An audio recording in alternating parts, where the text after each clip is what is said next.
서울시에서 추진하고 있는 역세권 청년주택 당첨자들이 입주를 포기하는 사례가 속출하고 있습니다. 민간 임대 시세와 맞먹는 높은 보증금과 임대료 때문인데요. 청년들의 주거권 보장이라는 애초의 정책 취지가 무색해졌다는 비판이 나옵니다. 원인이 무엇인지 김자양 PD가 취재했습니다. 2년 전 대구에서 서울로 올라온 이지원 씨는 거주할 집을 구하다 역세권 청년주택 정책을 접했습니다.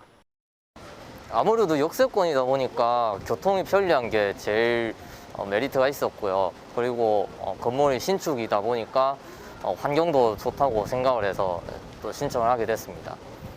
예비 입주자로 당첨된 지 10여일, 이 씨는 기다리던 연락을 받았습니다. 앞선 당첨자가 계약을 포기하면서 입주 기회가 넘어온 겁니다. 하지만 이 씨도 결국 계약을 포기할 수밖에 없었습니다. 5평 남짓 원룸 오피스텔에 6천만 원이 넘는 보증금과 월 40만 원 정도의 임대료를 감당할 수 없었기 때문입니다.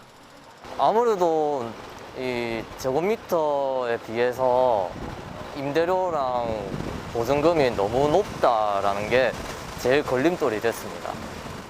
문제는 최근 이 씨와 같은 사례가 속출하고 있다는 겁니다. 지난 2016년부터 지금까지 서울시에서 공급한 역세권 청년주택은 32곳 1만 2천 실.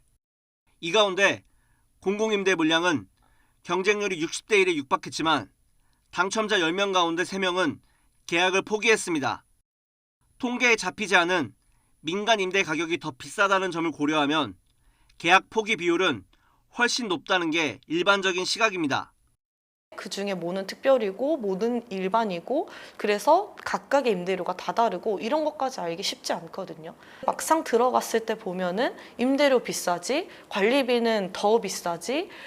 역세권 청년주택의 임대보증금은 적게는 3천만 원 정도지만 마포와 강남 등 인기 있는 지역은 1억 원이 넘는 곳도 많습니다.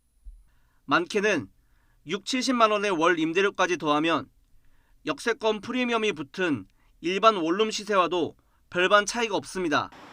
저 생각에는 좀 비싸요. 들어올 수 있는 사람도 제한이 돼 있잖아요. 몇 세 이하 뭐 어떤 조건들이 있는데 그러기에는 조금 1억이 넘으면 좀 비싸요. 원인은 정책 설계에 있습니다. 청년주택 가운데 20% 정도에 불과한 공공임대 물량만 시세의 50% 수준으로 책정되도록 했을 뿐 나머지 80%의 물량은 최대 95%의 임대료와 보증금을 받을 수 있도록 책정한 겁니다. 여기에 민간 사업자는 청년주택을 짓는 대가로 용적률 완화와 용도지역 상향, 세제 혜택까지 받을 수 있습니다. 또 10년이 지나면 청년주택이 아닌 일반 주택으로 분양이 가능하도록 했습니다. 청년주택이 사실상 청년이 아닌 오히려 민간 사업자에게 혜택을 주는 정책이라는 비판이 나오는 이유입니다. 민간 사업자 입장에서는 정부에서 각종 인센티브를 주기 때문에 사업성이 높은 측면이다라고 보시면 돼요. 서울시는 이에 대해 공공임대 비율을 최대 50%까지 점차 늘릴 방침이라고 설명했습니다. 또 보증금 마련에 어려움을 겪는 청년들을 위해 최대 5천만 원까지 무이자 대출을 제공하는 등 금융지원책도 함께 시행하고 있다고 덧붙였습니다.